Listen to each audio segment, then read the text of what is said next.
Hello, good afternoon to you all. My name is David Polo. Sorry for the short delayed. We are just 2 or 3 minutes later. And before we start, I'd like you to please write down on the right side on the screen if you can properly hear me, please. So we can make sure that our answers and questions are properly working.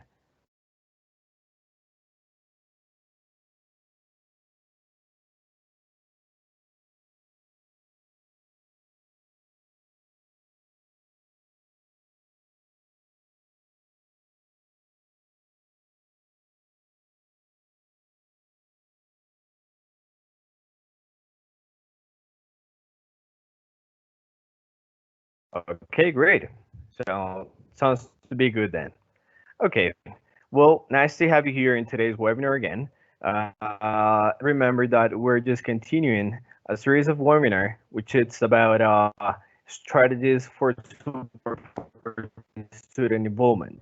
And the topic will be about which we consider, or I consider, quite important to fully generate a good environment in the classroom and to create opportunities and purpose and opportunities and purposes for verbal communication practice.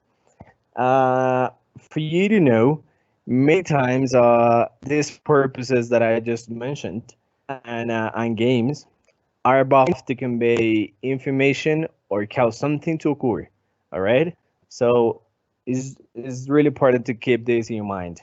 We're planning this today. This strategy to convey information or cause something to occur as a result of the activity. Then I think it's a great way to come up with new strategies to fully uh, get our students committed in our learning. All right. That being said, you're all welcome. Okay. When we talk about communication games, we have to refer to the TESOL standards. And today, we will be working about goal number one, which is to use English to communicate in social settings. And this refers to one of your goals for your students. And goal two is going to be to use English to achieve academically in all content areas. Then you can include this in any class you may teach in English, or even if you want to include it in CLIL. And definitely, we'll talk about standards. And the standards for this time, standard number one, students will use English to participate in social interactions. So standard one and goal one are quite related. And standard two is students will use English to obtain, process, construct, and provide subject matter information in a spoken and written form. All right. This is going to be our itinerary for today about creating opportunities for verbal interaction through communication games. So this is our step by step. First, we'll be identifying a language in it. Then we'll know how to model the game, how to do this game modeling. Afterwards, we will be doing organizing the pairs or groups. See how perfectly because we'll have to find out that this is not to use in masses, but we can use it. Sorry, using pairs or groups. Then we'll have a guiding practice, which is quite important. And then we'll be talking about the experience, about what happened after we use these communication games, and some feedback we've got from a couple of institutions who have been actually working with them. And finally, as the last time we did, we'll have the approximation behaviors, related to TESOL standards. And when we refer to behaviors in the TESOL standards, is the response your students should have while you do these kind of activities. All right, let's start.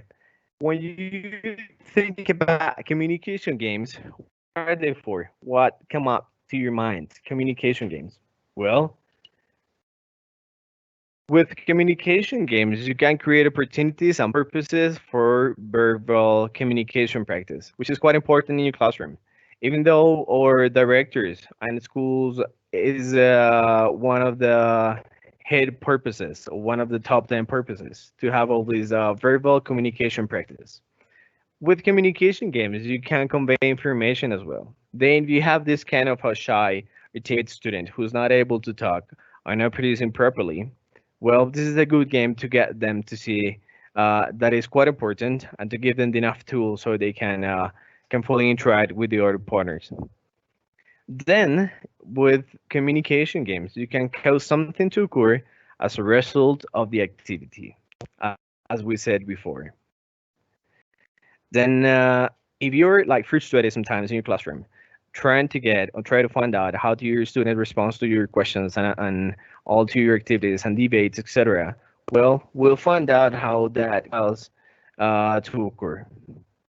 And definitely, this will allow students to work together. And in this topic, we'll talk about collaborative learning, which is quite important when we talk about communication, even more if it is verbal or reading. And your students, they can always or actually communicate to solve a problem, right? Then, even though it's a game and we're talking about communication, problems might be included to make it properly work. Let's start for now. Identifying a language need. Well, when your students need practice, do you ask yourself, where do my students need practice? Which is a really good question. Why? Because we're usually in the classroom wondering which of the four skills are we going to work in the classroom.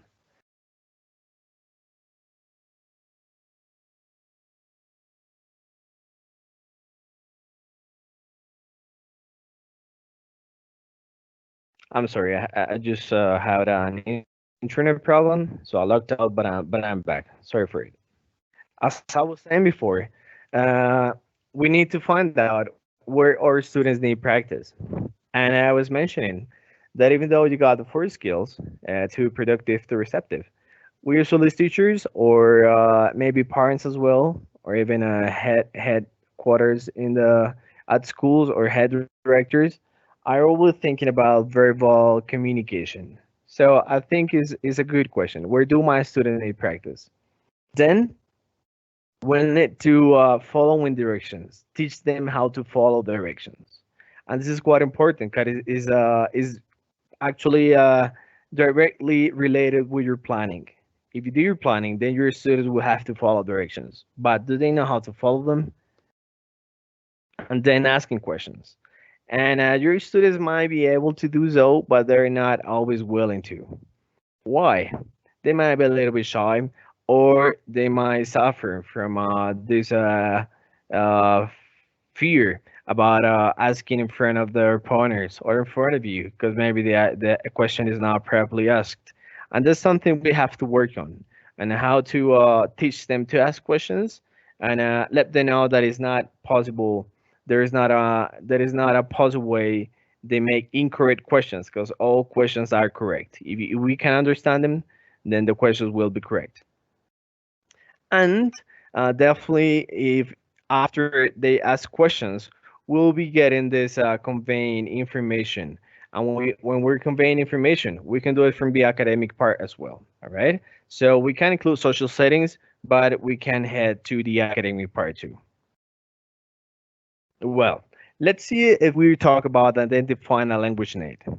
Well, we have some suggested communication games when we talk identifying a language need, which is what we just mentioned. There is one example which is barrier games. I don't know if any of you have ever heard about this barrier games. Let's see if we got an answers in our shot. Okay, good. Well, barrier games are instruction, or well, in the barrier games, the games is to be the instruction must be conveyed verbally. All right. So that is the purpose for the barrier games. Give instructions, and the instructions must be conveyed verbally. Then we got the information sharing, which is share information to complete a task. And this is a really good strategy to implement in your classroom, information sharing. Why? Because I'm pretty sure that many of your students right now, even though we are teaching online or being abroad school, we still got several things to be share, like how these experiences during the quarantine, or how's your personal life going at home, not going out to the street and stuff. Then we got the inquiry and elimination. And in this game, we can obtain information through questioning and elimination. So as far as you can see, information sharing and inquiry and elimination might be a little bit similar, but they're different, and I'll tell you why. In the information sharing, your students will give the information straight without any question. Yeah. With the inquiry and elimination, definitely questions are going to be included. So they'll need to use it, and we'll see how it works. And finally, we can have a rank ordering game. And when we talk about rank ordering game, then we can have our students to suggest solutions to a problem to rank usefulness solutions. Then it's a really good way to create debates between your students. And I'll give you really good examples on how to use it nowadays during this online teaching. Let's continue. Let's just start with our barrier games and let's check some examples. One of the famous and most common barrier games is drawing instructions. Why? Because you can have basic instructions like this one.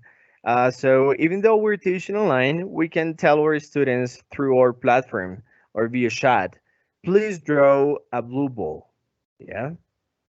And then we can let them know, please draw a triangle. And you could choose a different color if you need to.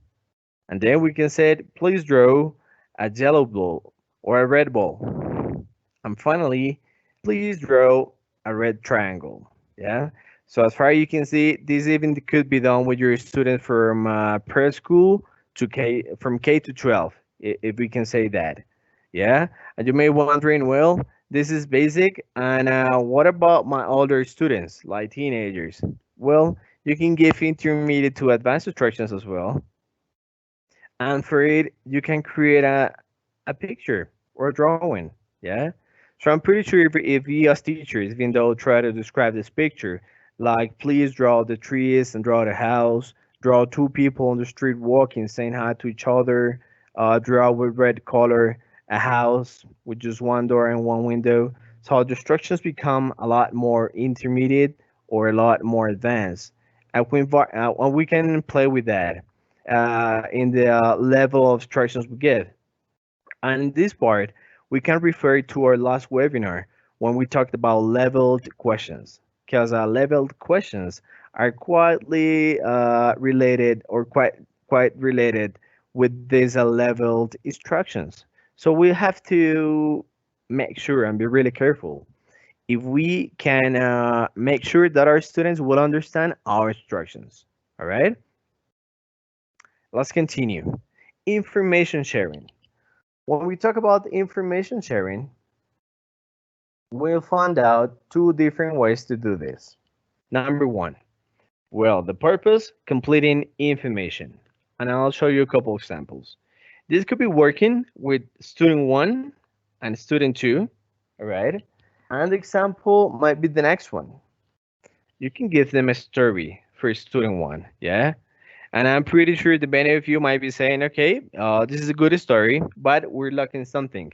And we don't have a dialogue. There are no letters in it behind just a small description from the web page that I took it.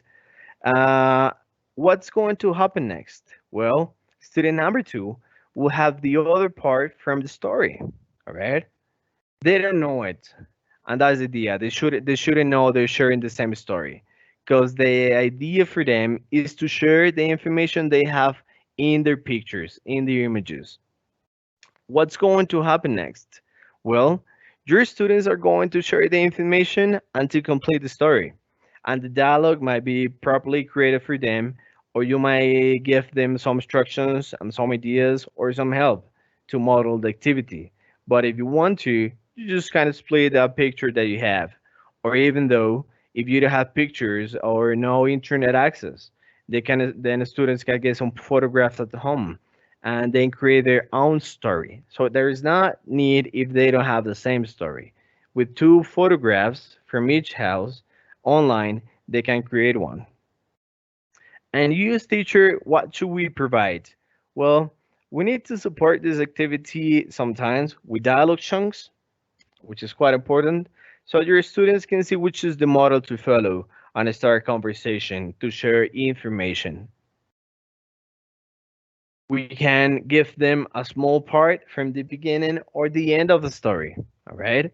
Or you can interact with them, and even though they have the story created, then you can give them the beginning because you can interact as well with them. Then, if you want your students to direct their attention, sorry, to something specific in the story, so you can start your story by your own. Or, in the other hand, if you want your study to end with a purpose for you class, then you can give them the end of the story and they can write it down the other part.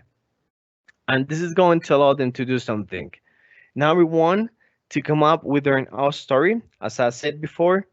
And number two, to compare it to the real story, which is something nice to do. Sometimes they can't imagine a story which was never in the real part. So imagination is included here, and definitely they will be developing as well all this creative thinking when we're talking about creating stories, not just verbally, but in a reading way as well. All right. Being this said that we've talked about the information sharing, let's continue with inquiry and elimination. And in this part, we can work with students individually or by groups. And this is how it works. You can have group number one or student number one. I'm going to be working with group two or student number two.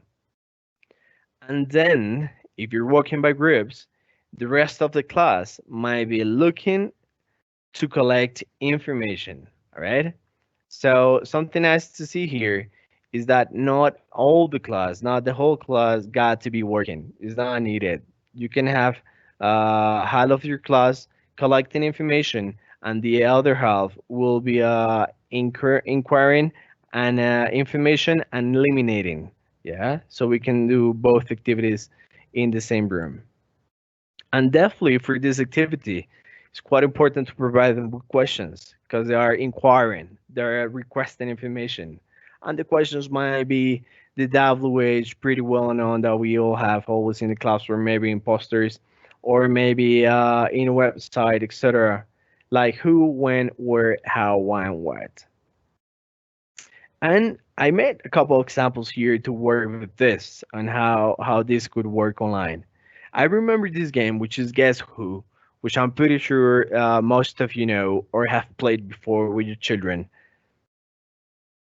And when I remember Guess Who, I remember the characters when I played were not familiar for me, so it was not really interesting. Well, while we teach online, we do have the chance to interact with the personal characters, with the personal heroes, with the favorite heroes. Even though they're not heroes, the characters might be not heroes, sorry, then you can recreate this Guess Who with their personal character, with a favorite character from any story at any time.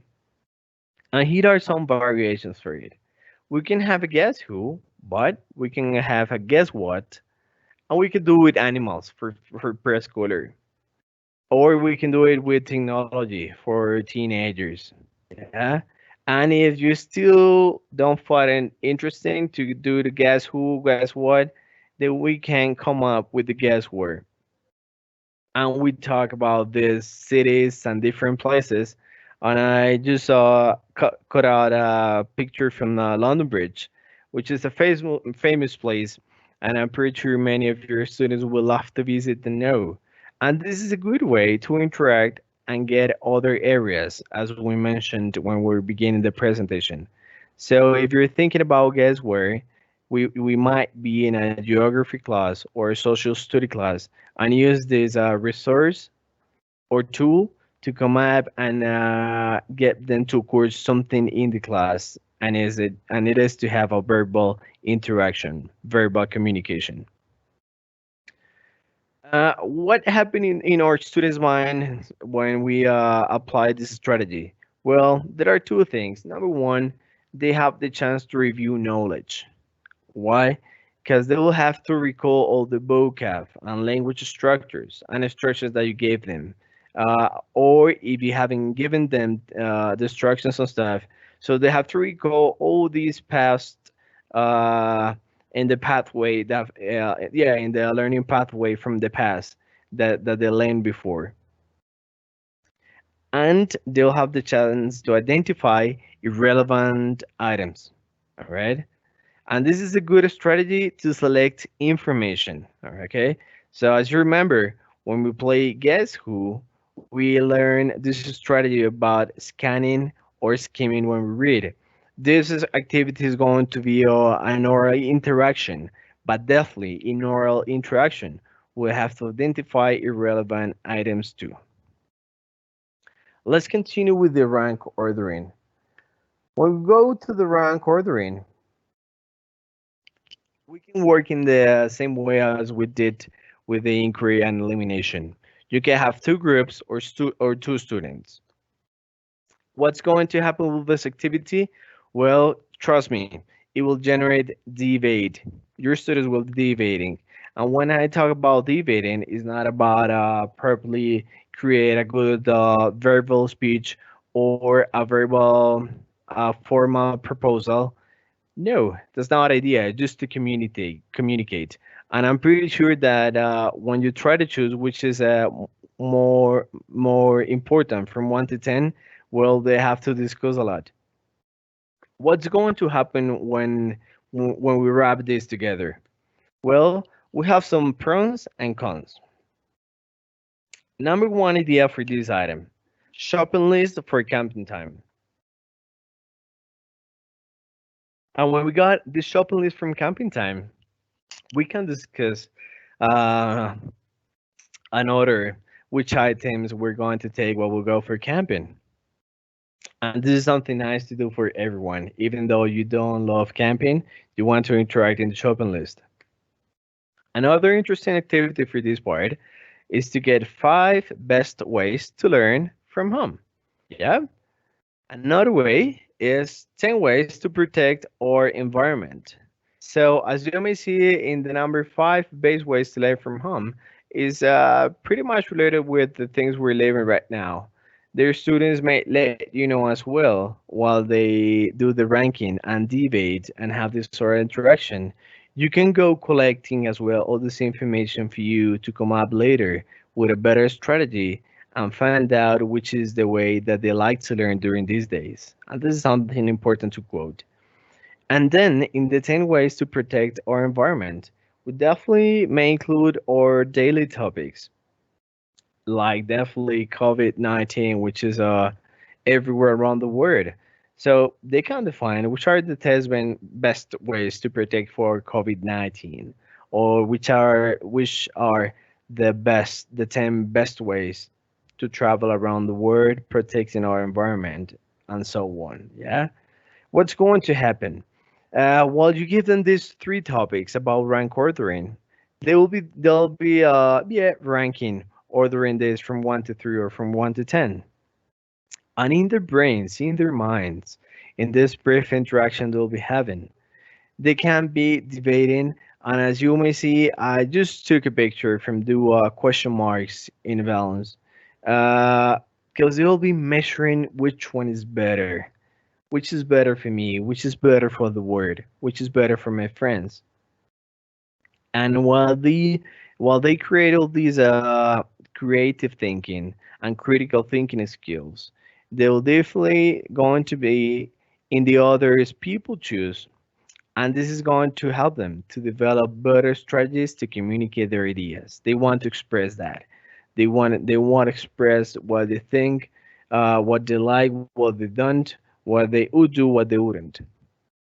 So rank ordering is really nice idea to be combined or to be used once a week in your classes to reduce this anxiety that we're having during this yeah, quarantine. Now, we just saw all the strategies during the games and examples to be applied in the class. Now we'll have to see how to do it. Well, number one is modeling the game. And as you may see in the left of side on the screen, uh, really like this image because you have to be the guidance for your students. You have to let them know which is the path to get the right way, to get to reach the goal. And we have to make this kind of questions. Is my activity going to involve one or more students? Are they going to be working individually or in groups? Should I provide an low vocabulary, or will I let my students do it by themselves? Will I give them any tools, or they have to find it? Will I model and level questions, or I don't want to model it? But as a good advice, I do want you to know that it's a good way to demonstrate how it works if we do all of the above, all the three before that we just mentioned. We have to provide an low vocab. We have to give them the tools. We have to model and level the questions. Why? Because if we give our students the right instruction, the right topic, the right tools, they will know how to follow it. They won't struggle reaching the goal. And I remember this like when an airplane is about to land. If the plane is not following the instructions by the control tower, then it might crash. And I'm pretty sure that we as teachers in the classroom, we are like this control tower, uh, guiding and handling with our students. Where should you go? Please come here, do this, do that to reach the goal safely and get the enough and the correct knowledge. And to get to the right way, to the right corner, we'll have to follow rules or establish rules. And this is quite important if we want it to work. What shall we do? Well, we have to review the rules carefully. And this is quite important. Please write the rules and review them carefully. Post them where they have easy access. Okay, so you review the rules. Now share them. But how should we share them? We're in a place where they can have easy access to it. So maybe we can use Padlet, or maybe we can use a forum in Teams or Google Forms or any other interactive tool you may know to share these rules. Then I remember that sometimes in the classroom I use a contract with my students, and you may be saying, okay, that sounds interesting. Others may be saying, no, I don't use contracts. But trust me, it's quite interesting to use contracts because your students will fully see how important it is, and they will get engaged. And if I can say it, full engaged to the activity because they know they have to accomplish with something and with someone, which is you, the teacher in the classroom. Now, we got the models, we got the rules. Now let's talk about organizing the pairs or the groups to make it properly work. Well, one good advice is to work in pairs or small groups. Why? As I was saying before, and as far we've seen, there's a good strategy to make them interact properly and give them more chance to in pairs or small groups, and the rest of the group might be collecting information, or the whole classroom might be divided in pairs or small groups with the same topic. Number two, please assign specific tasks to each student. And this is quite related with the contract and with the rules. If they don't know what to do, which is the task in the group or in the pair, the activity will be lost. So please make sure you let know every student's their tasks, their duties during the activity. And definitely, please remember that our classrooms are full of these multi-level skills or mixed ability skills. And fluent speakers should be in each group, right? Why? Because it will be good scaffolding for those learners who are still struggling with the language. So a fluent speaker, I'm pretty sure that we'll be able to pull up a little bit that student who's still struggling with something there. So a good strategy always, please get one fluent speaker in each group for it to work. And what if we don't have fluent speakers in the classroom? Well, there's no matter because you can assign them small chunks from a dialogue or instructions for them to come up with their own ideas. Yeah. So you can give them the guidance to start and they'll complement it. And what is all this for? Well, to provide support and encouragement. Okay. So all these activities and games and communication games to create opportunities for verbal interaction are going to work if we support our students and encourage them to properly do it, to come up with something betterly done than before. Now, after the experience has happened, we'll have to talk about the experience. So it's quite important to us students to share experiences and thoughts. And I said this because sometimes we just prepare the activity had place, and that's it. We don't listen to our students. But inside their minds, there are many things we need to know to come up with something better the next time. So please ask your students to share their experiences and thoughts. Then share as well problems and solutions they devised. Yeah. And when I say devised, is because they properly create something or carefully did it, the solution for the problem. Yeah. So if they had a problem, for example, we didn't have fluent speakers in the room, but they found the solution to solve it. Well, let us know how you did it, so we can share this with with the rest of the class. We can find a vocabulary list to help our students as well. Yeah. So vocabulary list from your students will be helpful for them if they can review them. Okay, review all this vocab before the activity, right?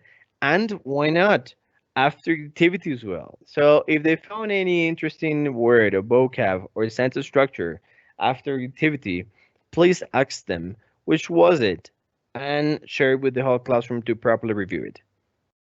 And then do not forget about discussing new strategies for next time. Yeah. So as you may see, we got experiences, we got problems, we got solutions, we got vocabulary and structures, and all of these will should be immersed in new strategies for next time. So to make the activity next time better and more enhanced. Now, just to conclude, before we leave, I'd like to show you some examples of approximation behaviors to TESOL. So if you do this in your classroom, you have to the next behaviors in your students. For pre-K to from 3 years old, sorry, 3 graders students, your students will use listening skills in playing games, and they will use verbal directions in playing games. All right. So as you may see here, preschoolers to 3 graders are fully included in this part, and it's all related with games, playing games, listening for games, verbal directions for game, which I'm pretty sure they're related with. To 4 to 8 students, and it says 4 to 8, it says 4 graders to 8 graders. They can use verbal descriptions to cause actions in others or to follow a sequence of verbal directions to create a product. So as far as you may be seeing, there is a big path, a big gap between pre-K and 3 and now from 4 to 8. Because in the past, they were using games, but now they're using verbal description to cause actions. Yeah. And they'll be working for verbal directions to create a product. So they know verbal direction before in playing games. And that's what we're doing. By now they're creating something using this same verbal direction. So it's another usage. And 9 to 12 graders, they will combine information in verbal directions to solve problems, which is pretty much related with all the background they have from pre-K to 9, verbal directions to solve problems in this case, And now they'll give a sequence of direction and information to help another create a product. So something that I like from this part, sorry, is that they're working in having this critical thinking development because they are using directions and information to help another create a product.